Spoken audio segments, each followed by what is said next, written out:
Nous allons donc regarder les composants de cette boîte à outils qui vont nous permettre de mieux animer un club sportif. Pour cela, nous allons voir trois aspects.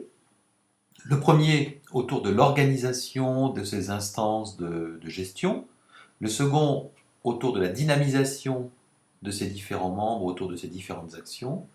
Le troisième, autour de l'attraction vers de nouveaux membres et vers son environnement. Commençons donc tout d'abord par l'organisation, de façon à voir comment justement faire perdre le moins de temps possible à tous les acteurs du quotidien et de l'administration du club. Le premier outil que nous allons utiliser, c'est d'abord un outil justement pour aider les différentes personnes en charge de l'activité du club à se coordonner. Et donc pour ça, on va leur créer une espèce de grand bureau dans lequel ils vont pouvoir rentrer, ils vont pouvoir déposer un certain nombre de choses et consulter ce que les autres ont pu mettre.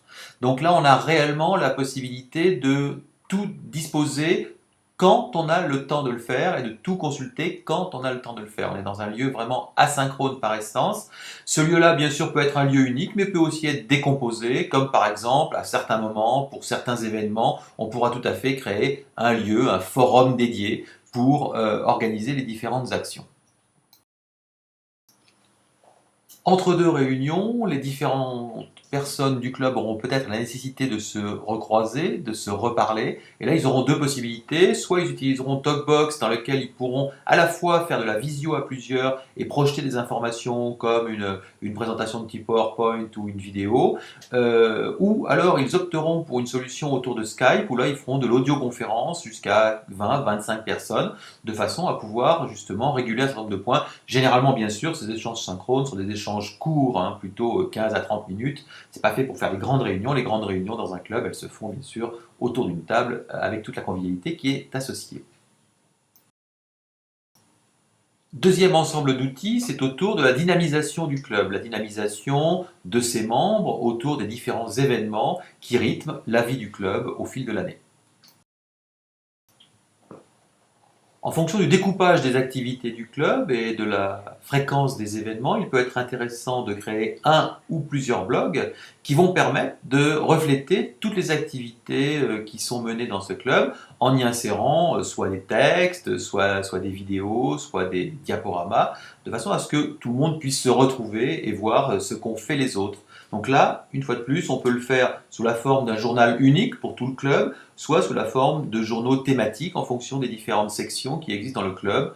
Tout cela dépendra à la fois du public et du volume d'informations qui sera à traiter.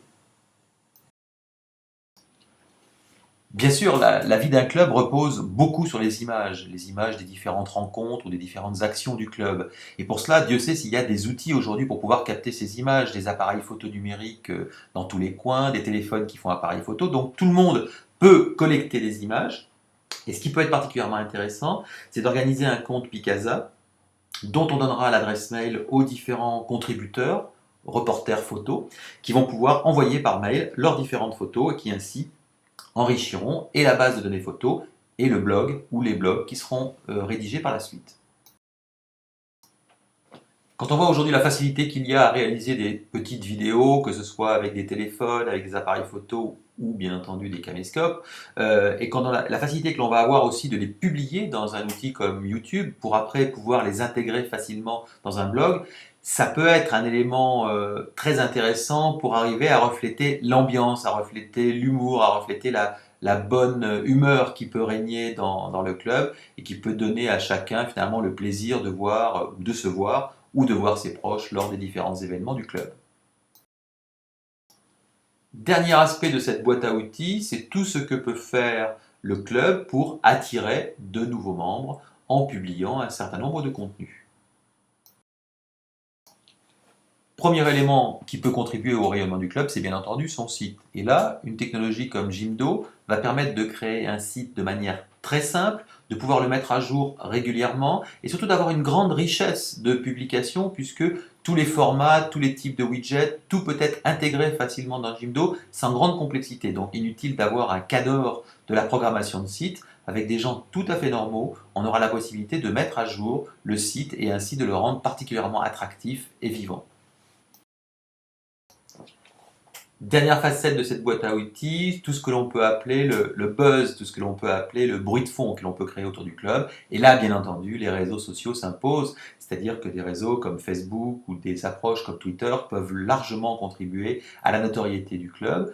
Pour cela, il faut trouver peut-être les membres les plus vivants et les plus actifs sur ces réseaux et leur confier la mission de travailler également pour le buzz du club, ce qu'ils feront vraisemblablement avec beaucoup d'enthousiasme.